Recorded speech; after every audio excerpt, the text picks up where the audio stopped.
This is not where the story begins. This is where the story begins to turn back upon itself, to fold over. Across cultures and centuries, the search for meaning has been projected outward, toward distant heavens, somewhere you go, sacred mountains, hidden text, and promised futures.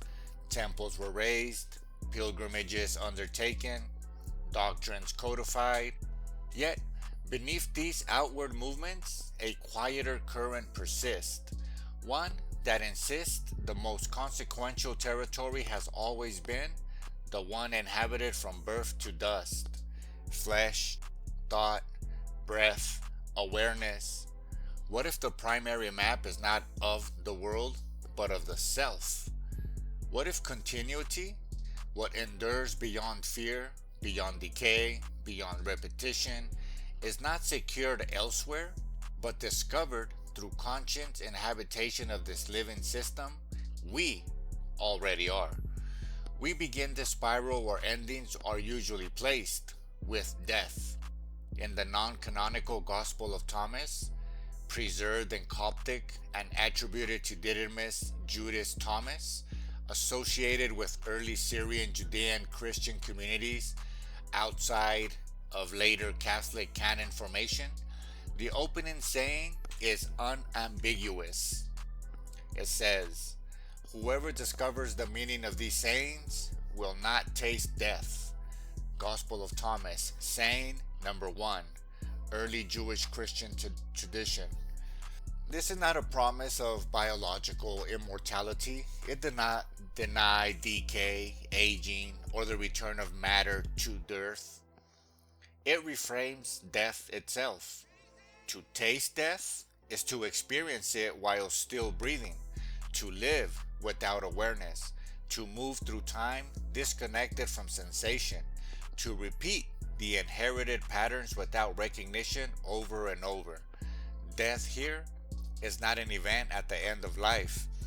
It is a condition that can dominate life itself. Early Hebrew anthropology never separated life from awareness. The term nephesh does not describe a soul trapped in a body, but a living being as a unified process. Breath animates, awareness directs, the body responds. When awareness withdraws, life continues mechanically. The nervous system fires, habits persist, fear loops. The body survives while presence recedes. This is the death being named.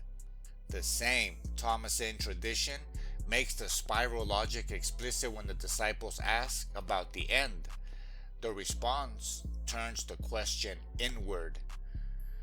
Have you discovered the beginning so that you are seeking the end?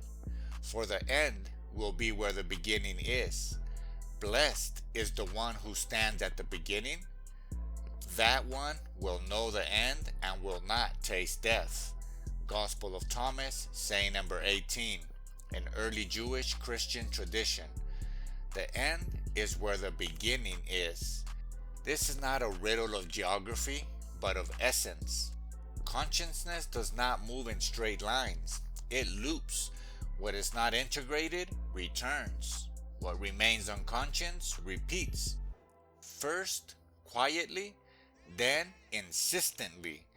This repetition is not punishment, it is recursion. Standing in the beginning does not mean returning to the past. It means occupying presence, the only point where awareness can intervene in the loop. The beginning is not chronological, it is neurological. It is the moment attention returns to breath, sensation, and lived reality. Here, fear loosens its grip. Fear thrives on imagined futures and unresolved past. Presence dissolves both. This reorientation reshapes one of the most central teachings attributed to the Rabbi Yeshua, the Nazarene, a Jewish teacher emerging from the Judaism of the Second Temple period, the kingdom. Within Hebrew thought, Malkuth HaShamayim, or the kingdom of heaven, did not signify a distant realm or post-mortem reward. It named sovereignty, ordering, and where authority is enacted. Later Christian institutions, particularly within Catholic and Orthodox theology, often externalized this kingdom into a future destination. Earlier teachings point elsewhere. Again, from the Gospel of Thomas, if your leaders say to you, "Look, the kingdom is in the sky," then the birds of the sky will precede you. If they say, "It's in the sea," then the fish will precede you. Rather, the kingdom is inside of you and outside of you. Gospel of Thomas, saying number 3, an early Jewish Christian tradition. The kingdom is inside and outside, immanent and transcendent, microcosm and macrocosm. It is the same ordering principle expressed at different scales. To seek it only outward is to be outrun by instinct. To recognize it inwardly is to discover its governance and consciousness itself, and how attention is directed, how the body is inhabited, how breath unifies above and below. This knowing of the self is the threshold. When you know yourselves, then you will be known, and you will understand that you are children of the living Father.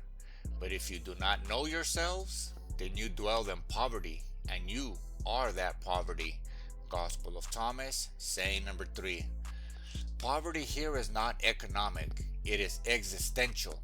It is the condition of disconnection, life lived without awareness of its own depth.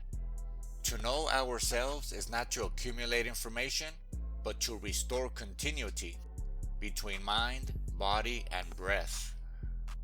The canonical Gospel of Matthew, preserved within Catholic and Protestant traditions, intersects this truth through a different lens. In the Sermon on the Mount, the Rabbi Yeshua begins, "Blessed are the poor in spirit, for theirs is the kingdom of heaven." Matthew 5:3. This is the canonical Jewish Christian tradition. To be poor in spirit is not despair. It is humility before the vastness of inner terrain.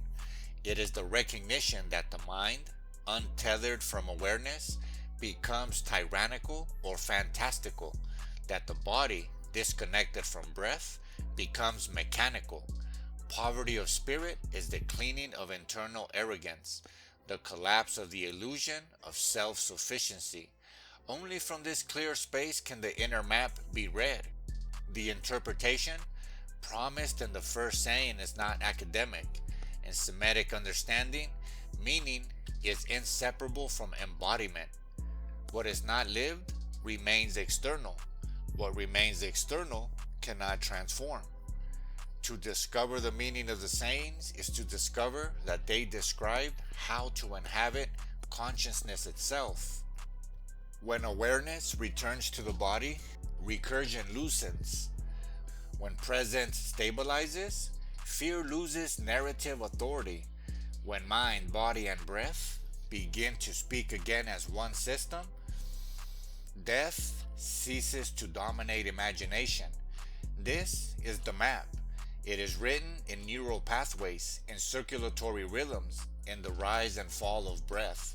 The journey ahead is not upward into abstraction, but inward into integration, and outward from that center into reconciled way of being. The end is where the beginning is.